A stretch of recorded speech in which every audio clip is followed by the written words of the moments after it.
Hey, we're coming to you from the Tech 21 booth, and we're here talking with Richie Kotzen. Hey, Richie. How you doing? Doing well, and yourself? Very good. Okay, so you've got a brand new pedal, the RK5. So you've been touring with this thing, you designed this thing, a lot of hours went into making this thing. It's the heart and soul in many ways of your ability to do what you're doing live, at least with the Winery Dogs. Please tell us about it. Well, the idea was to make a rig that was simple, portable, and easy to deal with.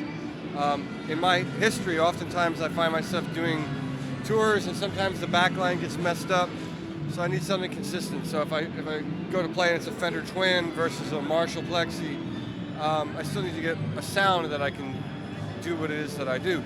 So this does that for me, and basically what I have is a 2-stage overdrive, and then I have the delay that I like, and then as a bonus there's a reverb as well as a SansAmp. I don't really use the SansAmp so much, but I use that as a reverb. So if I set the SansAmp flat, I got a reverb in there. And the thing, most of the energy, I mean the obvious thing is making it small and portable.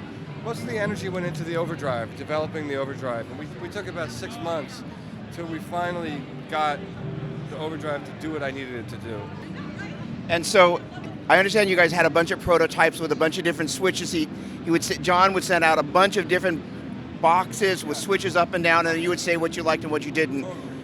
Did you feel that you were, with each time you got closer and closer, were there times you're like, we got a little further away and then we got closer? What was the design process like for you? Well, I mean, for me, I just depend on my ears, and I can hear it right away if it's what I want or if it's not. So first thing was figuring out, what kind of overdrive appeals to me, and apparently it's LED clipping that I seem to lean towards. So rather than using a standard diode, we use an LED diode, at least from what they told me.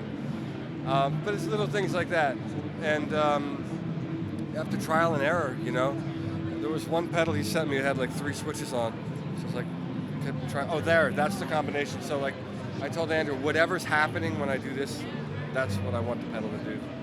So it was a process, but I got it the way I wanted it. So, and in one of the demos that I saw you playing this thing on, there's the boost function, which really activates the sustain even when you're not using the wah. Sure. Do you find that you use that, you save that for special moments, or? Yeah. Usually I leave the overdrive on, like this first one, right? And so I have it set so that when the guitar is all the way up, it's a lead tone, and I can clean it up by rolling down the volume. So even when I get a clean sound, this is usually on. And I usually play through the Plexi Marshall, so that's part of how it works. You know what I'm saying? And then if I'm doing solo and I just feel like I'm just getting in trouble, I need a little bit more, then I kick the boost on, and it gives me a little more drive. Awesome. One of the other things that I loved when I heard the Winery Dogs is the delay. You've got the beautiful old Plexi Marshall. And I'm like, wow, I'm hearing the delay. It doesn't sound like it's in a loop, but it's in the front end of the amp and it's not doing that weird thing. So what was your thought about how you were using this as a signal change, just kind of a whole range of things, and in particular with the delay, such that it goes into the front end of the Marshall, and you go into the second input, is that correct? I use the normal, I don't use the bright input because it's too bright for me. So I use the darker of the two, which is the second one. Yeah. And in terms of the guitar you're using, tell me a little bit about the guitar and how it works with the pedal. I mean, this isn't my personal guitar, but this is the guitar I play. It's a Fender, my signature model Telecaster. And I mean, the only thing I do to the guitar, like if they sent me one, I'd sand the finish off.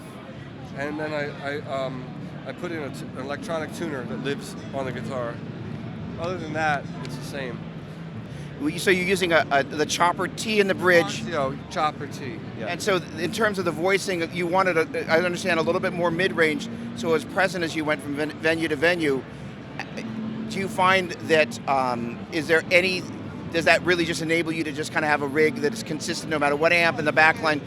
The guitar, I like gear that's fairly transparent, you know what I mean? Like, in other words, like, the Telecaster is perfect for me because it's like a blank canvas, you know what I'm saying? It just, you can make this guitar sound however you hear in your head. It can sound aggressive, bluesy, country, whatever. So, and the same thing, like why I play the Plexi Marshall, or even like a Fender, like a Tweed Deluxe. I really like that amp. But it's fairly simple, you know. So what happens is that the sound comes out of your hands. You know what I mean? It really does. So if you look at the amp, I mean, settings are all like kind of neutral almost. You know what I mean? Presence is usually low, but I don't have to turn the amp up that loud because I can get all the overdrive out of here. Simple. It's really just a simple setup. It allows the personality of you, the player, to come out. You know, which is what the objective is. Awesome. All right, speaking of personality, you guys have another disc that's going to be coming out this year, is that correct? The Winery Dogs, we are working on new songs, writing. I just released a solo record 2 weeks ago called Cannibals, so that's out now. And then I would think that in a perfect world, we will start recording the next Winery Dog record in May, and hopefully have that out by the end of summer and get back out on the road. That's the goal. And you're going to do something Dog Camp second year. Yeah, we have this thing we did last year called Dog Camp, which, you know, people can sign up and hang out with us up in the woods in New York. So it's pretty fun. And we're doing it again this summer, so looking forward to that as well. Awesome. Well, thanks so much for your time. And the website is? My website is myname.com, richiekotzen.com. Thanks so much. Thank you. Cheers.